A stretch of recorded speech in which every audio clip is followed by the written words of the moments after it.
On peut me faire tomber, mais jamais me faire stopper. Le problème est qu'elle est tombée de ne pas vouloir s'élever. Bonjour, bonsoir à très chers internautes de 3W Vision ITTV. Merci d'être là, branché, scotché devant vos postes et récepteurs à l'occasion de cette émission Terra Nova. C'est une émission présentée par moi, votre humble serviteur. On m'appelle votre serviteur préféré, Moïse de la presse congolaise, autrement dit les bâtons de Moïse, Moutabana Histoire Nzambala, na presse à Congo. Merci également à Cédric Alema derrière la caméra. Là, je remercie le boss de cette chaîne, le patron de cette chaîne, Papa Itikasa, l'homme intègre, balobi l'homme intègre, Yonde Makambu. Merci Nayo pour l'opportunité de sur la chaîne Oyo. Et j'espère que non, on va vraiment faire de grandes choses dans cette chaîne. Merci également à toutes et à tous, à toutes et plutôt et à tous engagés topé travailler à la chaîne Oyo. Merci Nabino surtout. À travers cette émission Terra Nova TV, aujourd'hui je reçois l'un des grands, moi je l'appelle le maître. Donc je sais pas, on peut l'appeler maître spirituel, on peut l'appeler maître, je sais pas. Il est le chef spirituel de l'église de la lumière du monde. C'est à travers lui tout mes campé Kobeta Masolo. Il s'appelle le maître Chika. Maître Chika. Azanani, la personne de chef spirituel église, la lumière du monde. Donc avec Yende, tous mes canaux décortiqués, pourquoi la lumière du monde, pourquoi Maître Chika, pourquoi, pourquoi Belé, on a des questions, on a des réponses, et puis c'est un peu en émission.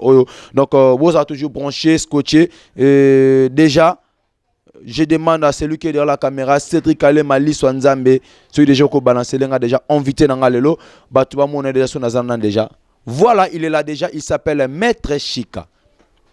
Maître Chika, il est le chef spirituel de l'église, je ne sais pas si l'église, mais il est le chef spirituel de la lumière du monde, dans le monde plutôt, dans le monde, hein, c'est ça non? Lumière dans le monde. La lumière dans le monde, donc il est le chef spirituel de la lumière dans le monde, il s'appelle Maître Chika. Maître Chika, bonjour. Oui, bonjour.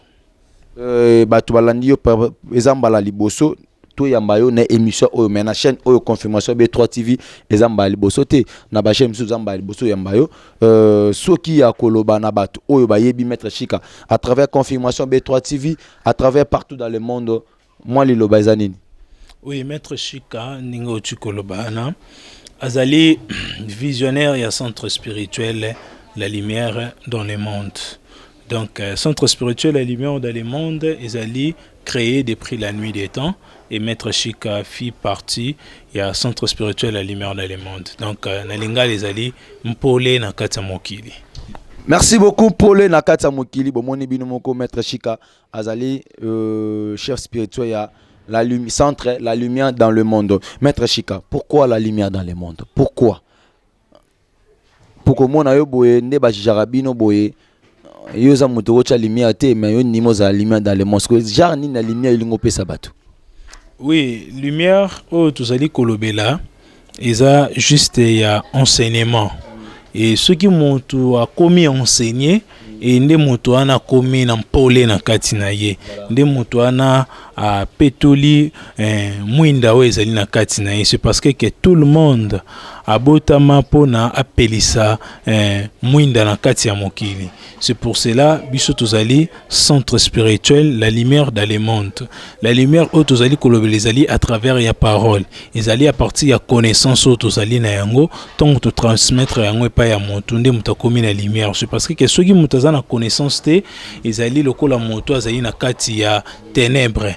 Mais soki moto akomi na connaissance et moto ana komi liminer. C'est pour cela tant tozali kolinga kopesa nkombo ou valeur ya centre na biso sengela topesa kaka lolenge tozali lokola tozali ba liminer yango tolobi la lumière dans le monde. Pourquoi la lumière dans le monde?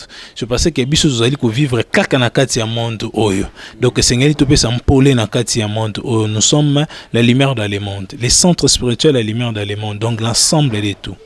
Merci beaucoup pour te comprendre utilité plutôt ya kombo wana mais avant de côté en émission na biso maître chef spirituel la lumière dans le monde mbalamoko tout monde Maître Chika apparaître mbalamoko bouaye abimi est-ce que ça la peine na père spirituel mon parcours na moi mukie batu ba Maître Chika zanani asalani na mukili bablo musiko zapi mto salon batu ba ebité Maître Chika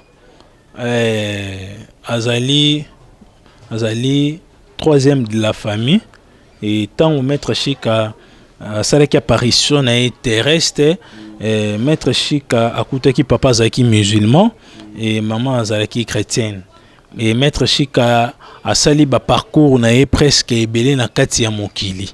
Donc après avoir kosala ba parcours ya ba confession religieuse na ba mouvement spirituel na utakiana juste nyon c'est qui ba partie ya distraction.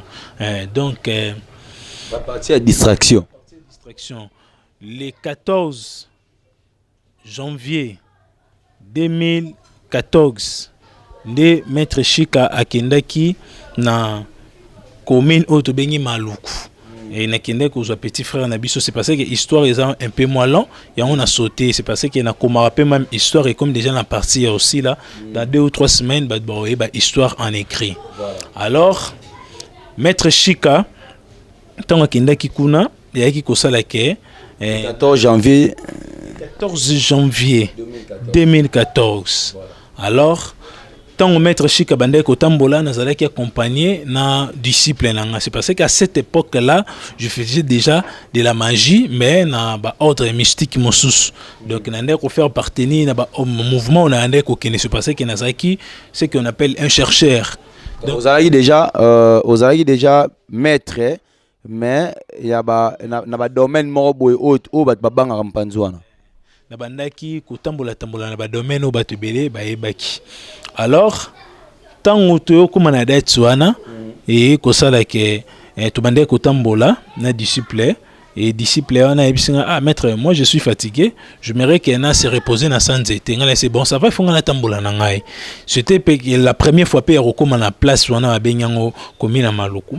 Je commençais comme ça à parcourir et puis donc banzela ngwezaki un peu droite comme ça, un peu serpentier et droite donc et puis na yo ça les efforts ya repousse na mo musika esprit ka réseau ko animenga na poussa na côté mobo. Alors ton na yo ko poussa na ça fait que siko na yo mona manifestation mobo surnaturelle.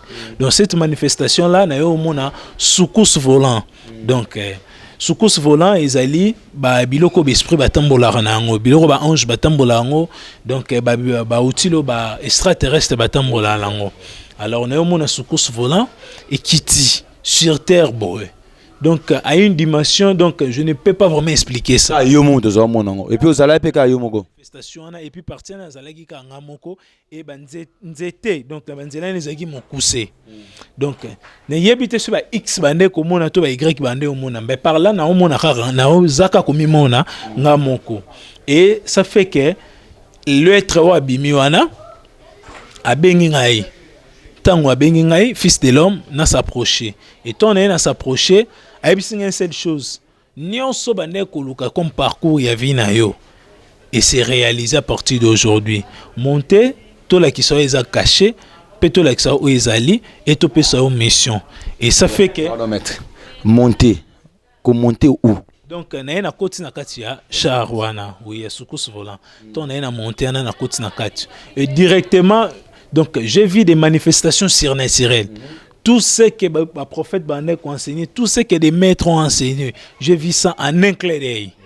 Et comme la partie qui pousse, je vis tous les anges, donc être tout bien ange, les étoiles, tout, et se prosterner devant un prince, mon Kwafandiana. Et ce prince-là, son nom c'est Métatron. Oazali patron, il y a système nion surtout zali ko vivre. Et a comme copé sanga enseignement il y a inquiétude nangai. Donc inquiétude c'est parce que na bi na bête histoire mingi vraiment c'est parce que na mona moi ba manifestation bien na kati ya vie nangai. Et à la fin des choses a bisingai nyonso bande ko luka comme parcours na ba religion zalaki na ba mouvement spirituel zalaki c'était une partie à parcours auto ande ko lekisayo. Mais cette fois-ci au sali déjà nyonso pe okoke sengeli surtout confier aux missions nde ba pesinga pouvoir pe ba confier mission rosani ni roesko ko établir. Mais tant on va pesinga pouvoir wana ce n'était pas les mêmes jours le 14 janvier 2014 né na banda mission te esengeli ki na homme surnaturel à l'être corps physique abanda ko ya ko enseigner alors cet enseignement là ils ont kibiso 2 ans tant 2014 à 2016 oui tant 2 ans alors na 7e mois, les 7 à 7 heures, Nesikoyo, l'être surnaturel, à Ebisingaï, Nengozali Bozali déjà béni par ordre métatronique. Donc, l'ordre métatronique est supérieur. Après les ordres métatroniques, les ordres qui suivent, c'est les ordres sacerdotal, il y a ordre de Melchisedec. Alors, ce qu'on dit, Nengozali Bozali déjà béni par ordre métatronique. Allez alors enseigner ce qu'on t'a enseigné. Et allez encore éclaircir les gens ce qui a été déjà caché dans l'humanité. Alors c'est pour ça que centre spirituel la lumière dans le monde. Batum sous mon akatosimba la Bible to zako expliquer batu Bible na manière originale na manière originale. Alors na centre spirituel la lumière dans le monde nazali ko enseigner enseignement ba sile ko pesa ngai. Et tant on ba pesa ngai sous mission ana ba pesa ngai docteur en décence. Donc, Nazali docteur sur le plan physique, Nazali docteur sur le plan spirituel. Docteur sur le plan physique, Nazali nini. Nazali la capacité na ba plantes ou Nazali ko entourer nature, ko pesa batu ba guérison sous forme ya plantes. Pe Nazali sous na capacité ko pesa batu guérison sous forme ya spiritualité. C'est parce que mutu oyo ba pesier mission batika kaye incomplété. Il faut la complet par rapport il y a obstacle au kutana na yango. Donc ceux qui montent azali même na problème il y a colonne vertébrale maître chikazo ni saka yango. Ceux qui montent azali na problème ezali ezo senga ba plante physique boy maître chikazo na ba solution ko pesa monte donc que o ba benga ba de wana otangele nongote ba spirituellement et puis au manifestant physiquement. Enseigner biso c'est parce que na kati ya pratique ça demande aussi des faits ou ça demande aussi d'autres choses pour nous ça la local les ba délivrance avant ça là il faut ça là na miel auto benga mafuta enzoi donc il faut ça là na miel les ba délivrance avant ça là yango ou avant ba lumière mususu ça il faut ça là à base ya ba plante c'est pour cela mon même Yoshua Mashia zo ki so inae abwa ki nase abaloli na potopoto atie yango na elonga ya avec la bibo ki no sukola ye et le misu na mai oyo ezali kozwa moi mingité donc tout ça ezali fait partie na kati ya mystère ya enseignement ya plante na mystère ya enseignement ezali ko entourer biso donc tant ba sele ko pesa ngai mission ana de ba pesi ngai capacité ya ko éclairer nyonso et en 2016 de maître Chikasiko ayo ko sala centre spirituel la lumière dans le monde.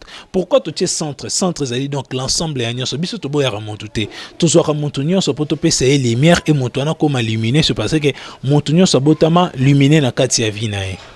Merci beaucoup maître touché pour mon boyé un peu capital bozora mututu au PC lumière donc ndongo za wana okoza la même doctrine na Maikari nazali même doctrine na bangote la lumière belé ba baso mona ba komara lumière ba lumière so koti na kati mona partie lumière ezate ba te belé ezakara ba confession religieuse belé ba mouvement spirituel belé ba koma pe ba lumière mais aucune pe bo lumière en ezate au moins le même lumière azolo bana. Bon, azolika juste copier-coller batu mususu. Mais ceux qui ont un centre spirituel la lumière dans le monde, tu vas trouver seulement vraiment qu'il y a aussi des nouveaux yo eba quitté. Il y a aussi ceux qui au mutaïba qui me va passer l'éclaircissement la forme mususu. Donc biso tous a une partie à comparaison tena batu mususu. Biso a une lumière tous au pesa na domaine mystique, n'a pas na biso. Ba pesa pas ina ba mususu. Mais né na centre spirituel la lumière dans le monde na lobaka la plupart des enseignements il y a batu beau considérant comme ba corbillard et rôle nini au corbillard et ça la na kati ya vie ya batu et na rotika bien na cimetière oui bon enseignement musu c'est tika batu na kati ya tombe. Merci beaucoup, comprenez ça. Merci également. J'en profite à dire un grand merci à Papa Titi Kassai, l'homme intègre. Merci à toi et j'ai dit encore une fois, joyeux anniversaire à toi, Francine Donga la Pénard depuis France. Francine Donga la Pénard, joyeux anniversaire à toi. Bileloyo na poto kuna bazo sepela, bazo lia, bazo souffler ba bougie, champagne zo panza makuna a pena kini photo panza champagne Francine Donga la et ça la bien ma casse de la paille à Cédric Kale Malisu Yanzambe papa na excellence balobi Cédric Kale Malisu Yanzambe papa na excellence maître Chika. Quelles sont les différences entre maître spirituel et puis pasteur? Parce que maître spirituel, ils ont encadré, ils ont enseigné. Pasteur, ils ont encadré, ils ont enseigné. Mais c'est comme si, la différence, moi, dans la Katsiwana, moi, entre Bino Moko. Le bien et le mal, jamais ko sanganesika moko bien que ezali kotambola impère mais ezali ko se mélanger te Donc ezali lokola nde tomonaka mai ya ebale oyo tozali komona bafleuve na mai ya océan komona ke esemariaka te océan kotika ye mopanzi et puis fleuve mpa kotika ye mopanzi ya liboso esengeli na bato bayeba très bien baenvoye oyo nyonso nzako batindaki bazalaki bapaster te donc ba Moïse ba Abraham ba Josué ba Enoch ba Eli bango tout bazalaki ba maître spirituel. C'est pour cela au romona na kati ya vie na biso c'était plutôt ça la différence. Il y a enseignement, il y a grand maître Yoshua. Alors très bien, allez faire de toutes mes nations mes disciples. Voilà. Alors disciples les hommes monto à l'anani. Voilà ndara maître. Alors domaine ya bande comme sous ba combo bango mo ba se créa naza vraiment na directé de cause à la même idée na bango. Mais juste na ebi maître et outil na mo babengi maîtrise. Ce moto babengi maître ce qui a maîtrisé domaine moko. Alors tant babengi moto maître spirituel. Donc azali maître ou a maîtriser domaine spirituel na domaine où yazali. Ngana azali maître spirituel, il y a centre spirituel la lumière dans le monde qui est l'ensemble de toutes les connaissances, qui est la source de toutes les connaissances. Voilà. Alors batu mususu pe bazali ko benga ye pasteur mais au mona pe na kati ba pasteur ba archibishop bazali ba archevêque bazali donc ba comment ba terme mo trop technique et belé. Voilà. Alors ces termes là moi vraiment je maîtrise pas ça. Donc différence ezali ka kezali ke bango ba créer discipline na bango oyo ba ancien maître bazaki na yango te. Donc quand je dis les anciens maîtres vivants physiques invisibles peu visibles nazolo bela ba Moïse était des maîtres. Donc ton nazolo bela ba Salomon bazaki bango tout ba maître. Aucun jour ba benga Salomon pasteur ou archibishop. Ba ndo benga bango toujours ba rabbi. Donc rabbi elingi ko ba juste maître. Ba ndeko benga bango juste ba maître. Donc bango bazana ba kombo na bango ba porta donc biso na la lumière dans le monde to jeta pierre vomé pas ba tout société to za opé ça va juste enseignement mais biso enseignement biso zaka enseignement kala wana o batu bele ba boya yango na ka biso to za nango donc ngai ne naza maître c'est parce que nazali élève ya ba maître. Voilà, pour comprendre binomoko différence entre maître spirituel puis pas pasteur. Maître ou tu sais sune bandel awa au pratiquer ba religieux belé ou tina ba musulman kimbangiste presque belé ba magie ainsi qu'on sonne. Mais euro kutana ange oyo a changé archange métanton ou a changé le lot comme le lot. So yeb sebsonon muto azalaki na ba domaine oyo azalaki magicien. Atiki domaine wana a commis chrétien ou soit a commis pasteur a commis prophète ou musulman. Est-ce qu'il y a des inconvénients au Rolande na sima après j'avais kotika mambo ça liboso est-ce que ba démon wana ba kotika ye to ba ko poursuivre jusqu'à la fin magie ba te bele ba satan a dévoiler déjà ba secret na bango ba te bele ba sataniser na bango kaka makambo ba mope excuse magie elingi ko ba juste la connaissance Matthieu chapitre 2 dans le premier verset. Dans le but très bien, voici les trois rois mages. Oh baye coupé ça, Yoshua ou Kopakole Mafuta. Gaspard, Melchior, Balthazar. La Bible va utiliser combo ya mage. Mage n'est pas juste des connaissances. Alors, par rapport à la question na yo, ngai ils a différent na batu mususu. Wa kene ko signer pacte. Nga la bande ko signé pacte te. Ngai c'était en 1997. Pour nazonga la explication ma bien. En 1997 na Kabalo 199. Na simanda ku na biso, j'étais encore petit à cette époque-là. Na baluki na simanda ku na moni colonne de feu. Et telemi moulai. Sikoyo, tant na moni manifestation na surnaturel na banki.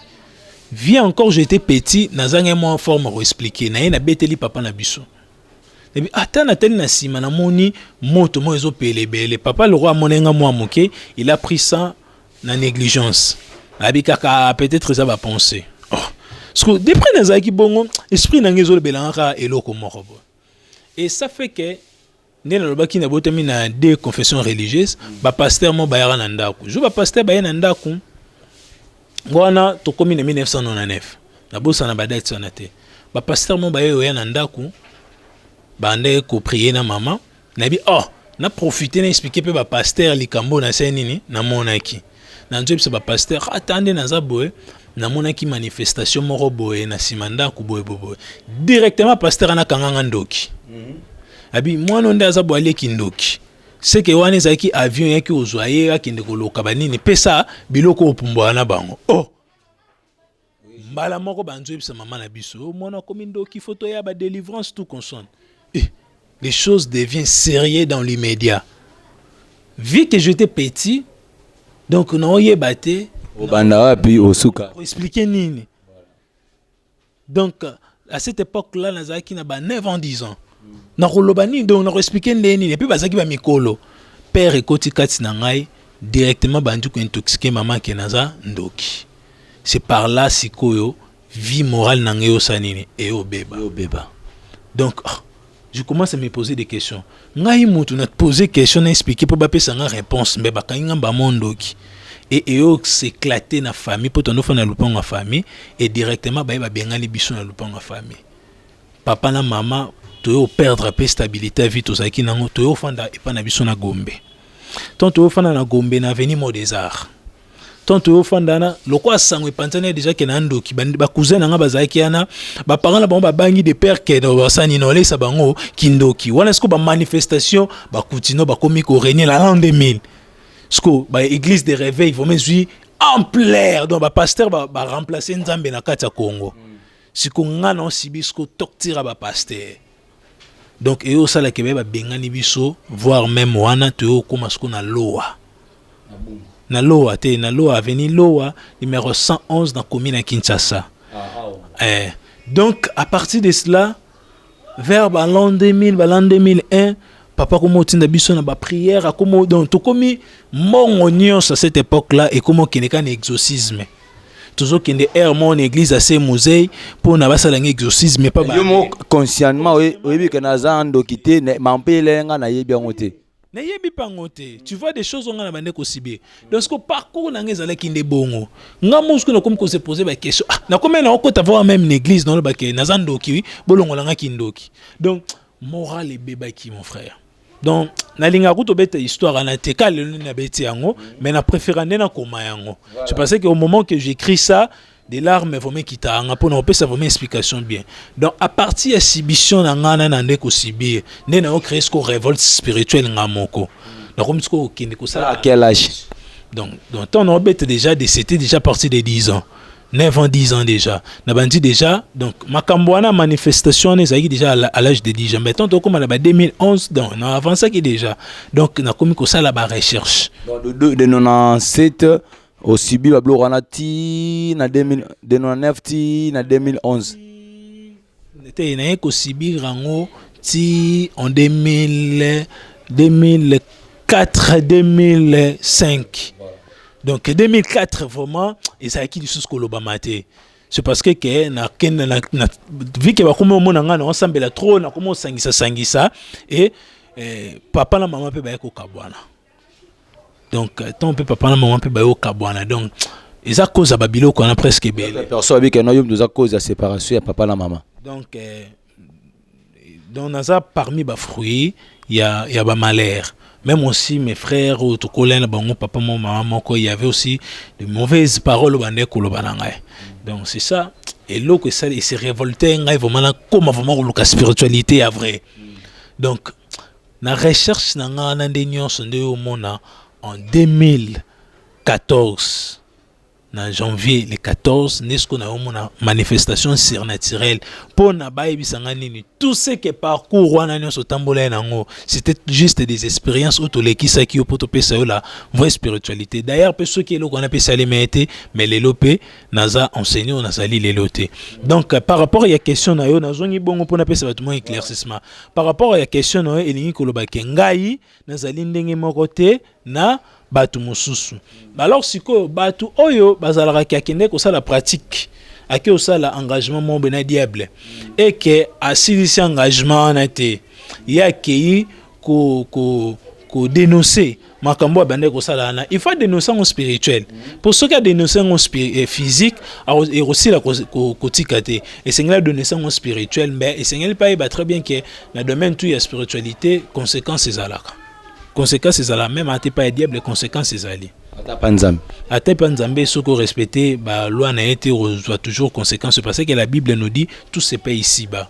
Est-ce que pratique ou pratique aka ils ont que idem na Satan tout ce qui idem na Nzambe te au moins déjà parcours na beti donc c'est que na ko kipe at biso na kati centre spirituel la lumière d'élément j'ai de tout to beta ra Satan na kara on dirait existera te yo nous a bozo ça ce que nous a bozo prouver ce que Satan existera te Satan existera mais biso ba éliminer aza atteint la place pas na biso donc on n'a pas même besoin de parler de lui. Maître Chika on est à la télé quand même tant on a Maître Chika na Nzamba la mwindu boye ala tiboye donc eza toyebi total na ba film dans mon adam mutu banzamba eza ba bilambo balata na butu so malia mutu parce que yo so que non na centre na bino bokutanga komba Satan botaka komba Nzambe so wana lingo ko laksa biso que non yo ngo tromper vigilance mutu musa ko ya pe bona na nga kati bo 5 makila te ndenge habillement o eza juste et teni mais na kati teni peut toujours un message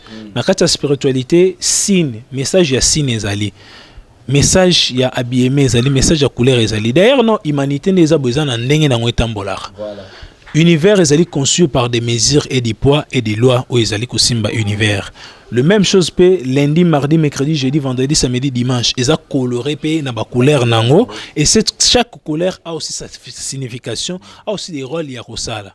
Peut-être même sous ce journée il y a samedi zara toujours planète autobengi Saturne couleur nango zara noir donc mutu wa relate jour année lamba noir azaï na harmonie na journée ana surtout par exemple mardi zalaka rouge couleur rouge ezali couleur ya planète Mars ezali jour au basala ka ba guerre bitumba pe bazora décision ya bitumba presque ebele alors ngaine na latibo ebangisa nango batute ezali ba mauvais enseignement autobengi ba corbillard nde yasiko kubangisa batu bakoma kubangisa batu voire même créer là batuna ba démon il y a pas un démon au à vivre dans cosmos comme on a un démon de contrôle mais les autres qui na l'église oh vous avez un démon de contrôle donc on va créer même ba démon ya bango moko ba créer même ba terme pour non ni ko bangi sabat ba comment ko bangi sabat trop or la peur ne mutu sala ke mutu a s'éloigner na Nzambe c'est parce que les boussons ardents au Moïse a monaki ça zaki na peur na kati na ye Moïse anga sani anga sola na Nzambe te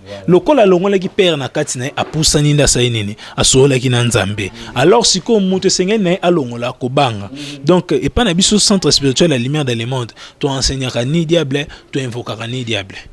Merci beaucoup comprendre Bino Moko Nenge Maître Lobby au centre supérieur la lumière dans le monde bon invoquera diableté c'est na rappel diableté donc merci également je me profite à dire merci à François Foutila Mokonzi Mopa Bambeku Balobi depuis Hollande Balobi Lamane Lamba tanazo mona pembe na mo diebula bat basima solo ya forme na kati Hollande wana merci na yo merci également à dit Madilu sans visa mutagenda poto lokola mutako kende sandu awa donc déconfiner déjà RDC naibike mama longezo yata de Madilu quand même deux ans à Kinshasa merci à toi Achondongala le boss Achondongala les boss Achondongala tonton Kabasile na France wana babima kamango wana nde Igemuna babina Grèce donc Igemuma na kata Grèce balobi yonde makambu maître lelo to monaka makambo belé pe koma lelo belé au monde de comment boyaza akena poto emsus awa azako mona ba mystique mob na ninga mabe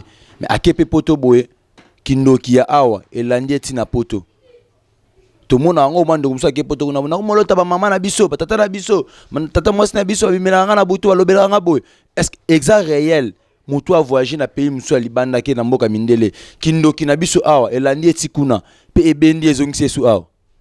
Oui, premièrement bandeko na biso o ba vivaka na mikili o to bengi yango poto mais juste eza na planète Terre bon ba ki peut-être na nord ya planète Air biso to zem sous na sud ya planète Terre mon tout temps comme ndoki ba pesi pouvoir o ezali surnaturel cet pouvoir ezali surnaturel ba fongolele ba porte na ba clé ya kobimaka na planète na biso kokendaka enseignement na planète mosusu. Donc kokozwa mission oyo eza ya planète mosusu koya ko manifester yango na planète na biso. Voilà. C'est ça c'est mutu akomi ndoki. Mutu so akei poto la plupart bandeko na biso bakoma ba ignorant le roi ba moka ba blanc. Omona abiloko na bino Afrique kindoki en Afrique ay pa mondele za katete. Les diables changent toujours de casquettes et de formules. Voilà. Donc diable a cause à laquelle yo eba ki na forme ya vert, mais yo ki côté mususu le même diable a na kazu forme ya rouge. Pe yo zo vivre na rouge wana ozo ebate. Il est possible ya ndoki akendoloka motu na poto. Pourquoi? C'est parce que la sorcellerie, ça se passe sur le plan mental. Mental, c'est ezali fruit et énergie. Dans l'utilisateur, mais énergie, ton dans le domaine spirituel. C'est parce qu'il y a en dehors, il y a énergie, dans un monde soutenu qu'on employé wana. Alors l'énergie, ezali fruit mental. Mental, ezali pensée. Pensée, ezali vide. Et dans cette vide, ezali n'a rien. Et mais na kati ya rien wana, eza une énergie eza na kati ya nizo sala ke rien ne sa nini exister. Alors cette existence ya rien wana, ndest-ce que zali ko pesa forme. Et na cette forme wana ndezo pesa capacité ya kozala partout à tout moment. À partir mental. Je pense qu'à partir mental, mutako kozala na France, mutako kozala na Turquie, mutako kozala à tout moment. Mutazo vivre à partir mental. Alors si ko mutu so ki azui pepo ake poto, c'est possible kindoki longa awa elandaye. Pourquoi il fait landaye? C'est parce que sang et l'odeur ndesiko bandoki basa nini balandaka. Donc ndoki akoki kolanda omoni nde to monaka les polices scientifiques ba recherche d'abord ba sala des polices scientifiques c'est le même cas n'empeka que ba sorcier ba sala nini ba salaka les polices scientifiques so mutayibi balanda ki à partir après tinae ba olando à partir après pour ba yeba yo zali wapi c'est les mêmes choses pe avec les satanistes. Alors so imuta komi ndoki alobi ndenge tozabo tozoloka papa Moïse bako kanga liboso odeur na yo yanzoto na yo solo na yo yanzoto ba ozana na yango et de deux ba ozana apprenti na yo ezali sans na yo so baza bandoki ya famille na yo ba rolanda yo à partir ya makila famille so baza bandoki yo ba uti libanda ba rolanda yo à partir ya solo na yo ya odeur na yo. Excusez-moi ukanga apprenti yanzoto bako sa okanga ngondenge nini? Et apprenti c'est juste des termes on utilisé donc non odeur plutôt sans pour odeur na yo yanzoto bako kanga ngona ndenge nini ba yo ki solo to ba kozelo moza sina nyonso oyo ezala na kati ya mokili na biso ezalaka hasard te. Na retirer exemplement na kati ya Bible quelque part na Bible balobi Jésus akei kosambela petango ngumbami mutoki na ye elongwe mai ebongwani makila na spiritualité ezali na message. Cette message yana ezali kolakisa nini awasa la transformation directe ke nenga zali wana mutoki na ye oyo ezali kolongwa na forme mutoki ezali ko sala sko nini makila nde mutoko tanga na place ya mutoki moi c'est muto okima mutoki nde mute sala nini ebimaka. Alors siko ye ezali déjà transformation donc ezali susu mutoki tembe ekoma nde makila nde mute osala nini erokita na place wana.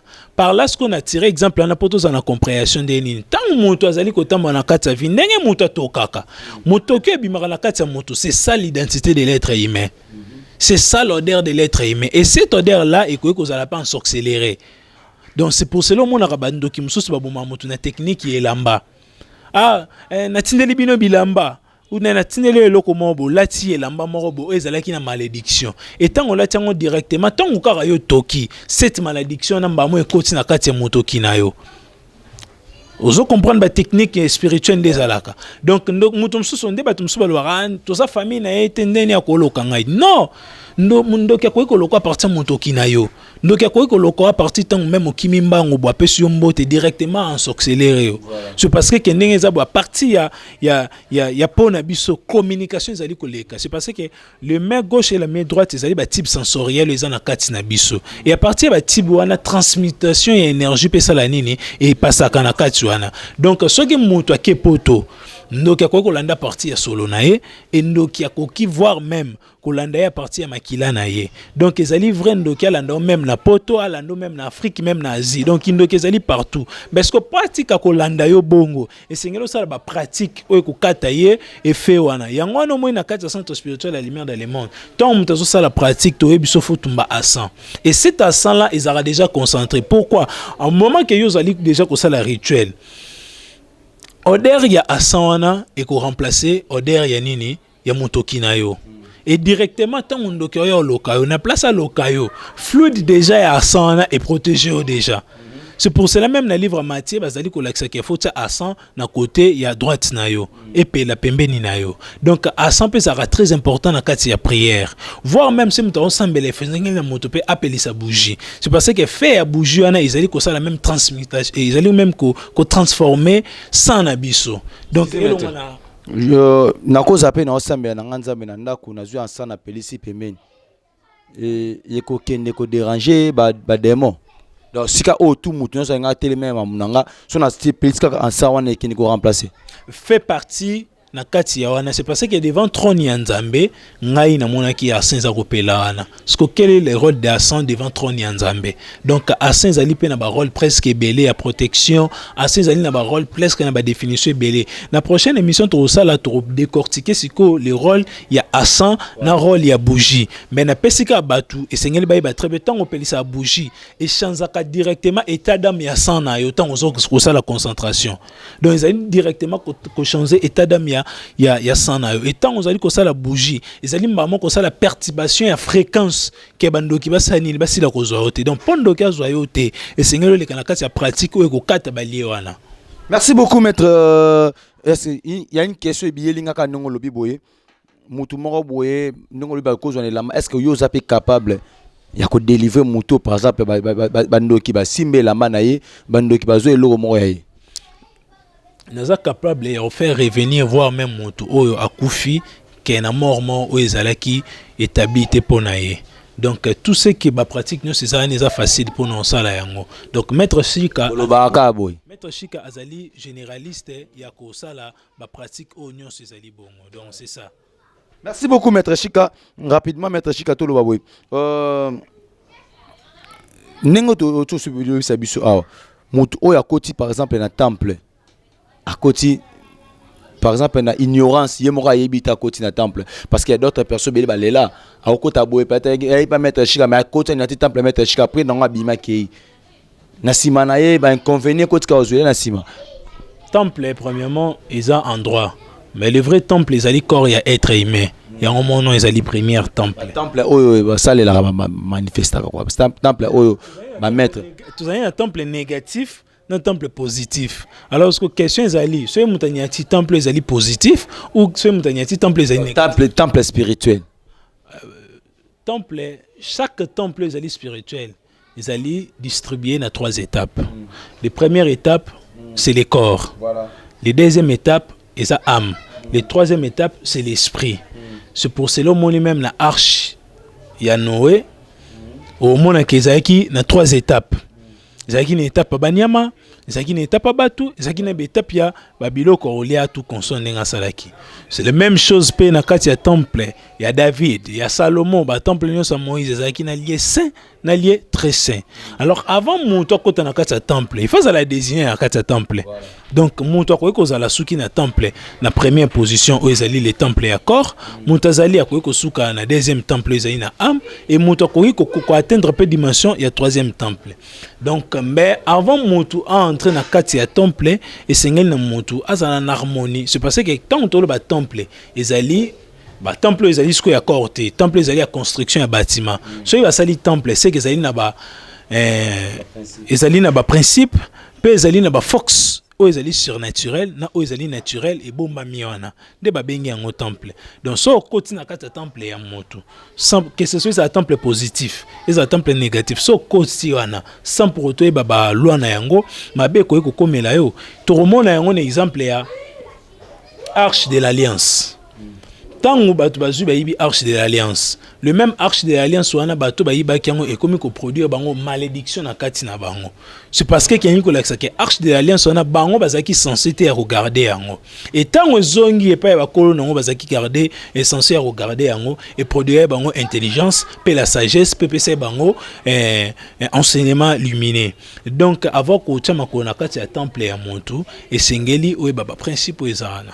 Merci beaucoup, maître. Merci pour l'éclaircissement. Maître, est-ce que c'est possible, ceux qui me passent les motos de délivrance, ben sexe, magorodo, bambisi, bali kwanganze, m'appelle un tout moto. C'est qui? La spiritualité, c'est qui? C'est parce que na recevant moi ma question, depuis moi trop. Na mo cannabis et c'est ressuscité qui tant mon pasteur moi comme un ça là. Na spiritualité tout peut arriver. Voilà. Donc, dans la spiritualité, tout peut arriver. La manifestation, c'est ça on a la sa réponse. Donc, dans la spiritualité, tout peut arriver. Donc, tout dans la manifestation et la spiritualité. Mais la vraie spiritualité, la vraie spiritualité. Donc, comme ma page de publicité, témoigne, la spiritualité, la lumière d'éléments, tout ça, un témoignage.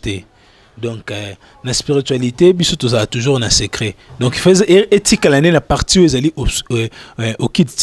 Donc, c'est ça. Et là, ils allaient au kit, mais la spiritualité, tout peut arriver. Serpent, donc, être humain,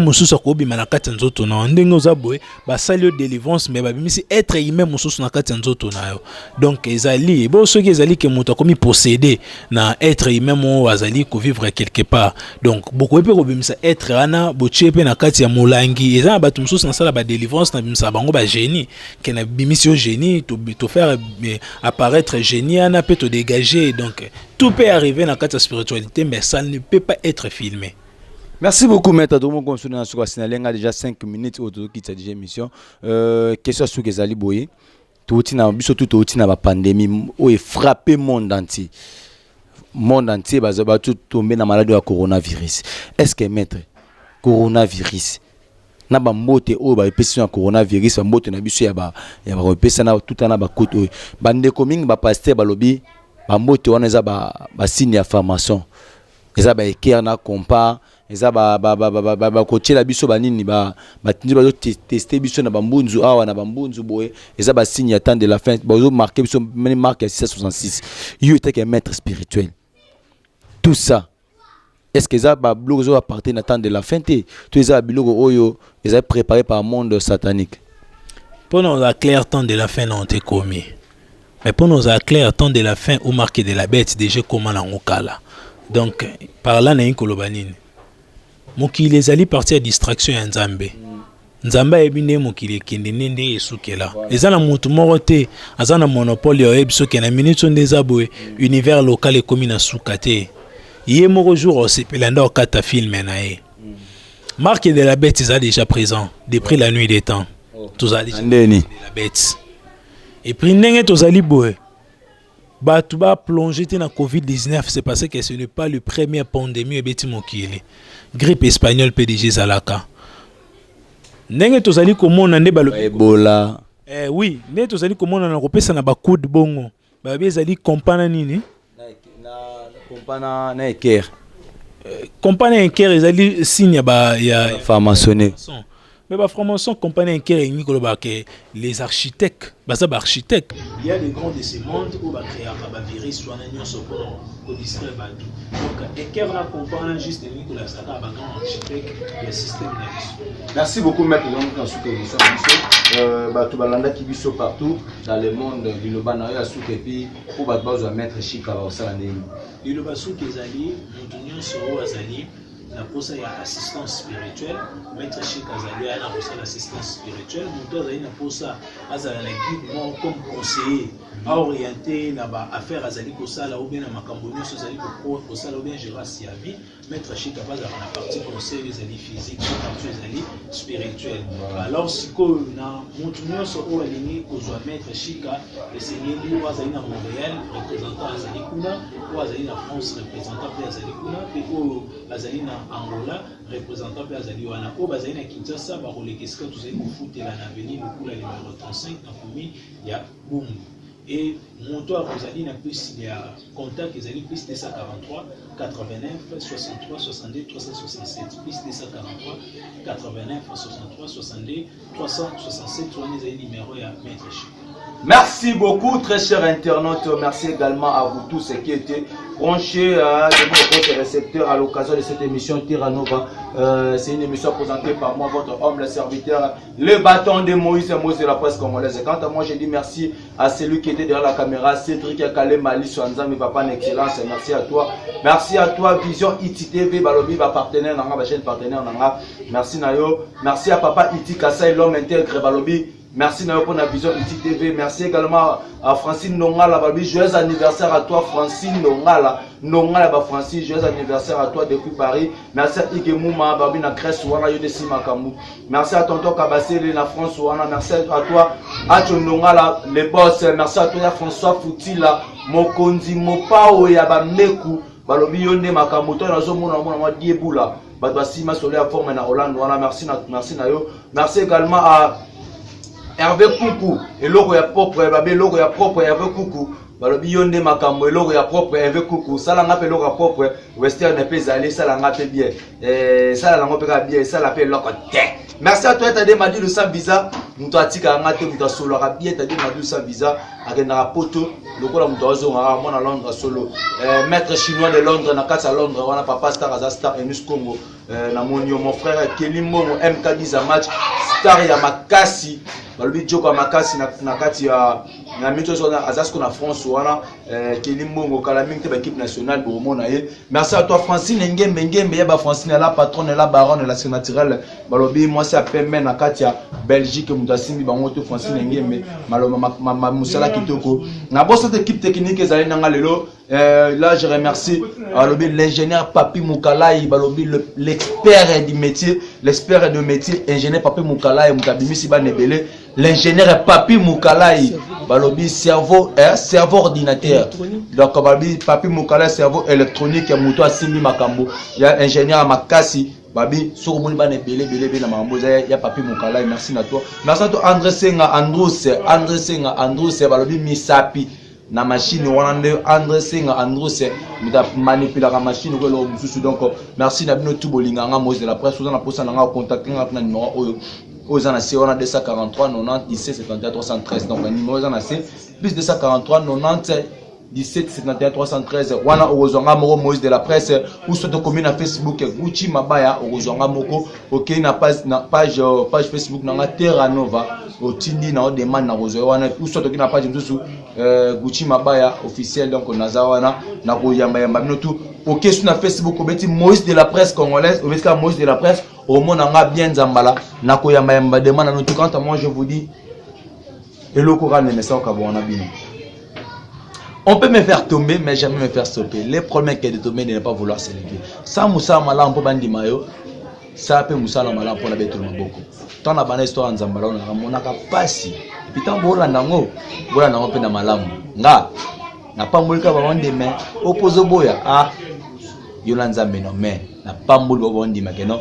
Ngana za mozalisi na banisi so anzama na presse Congo et puis boyesu na banzete eza penza ta songo. Merci.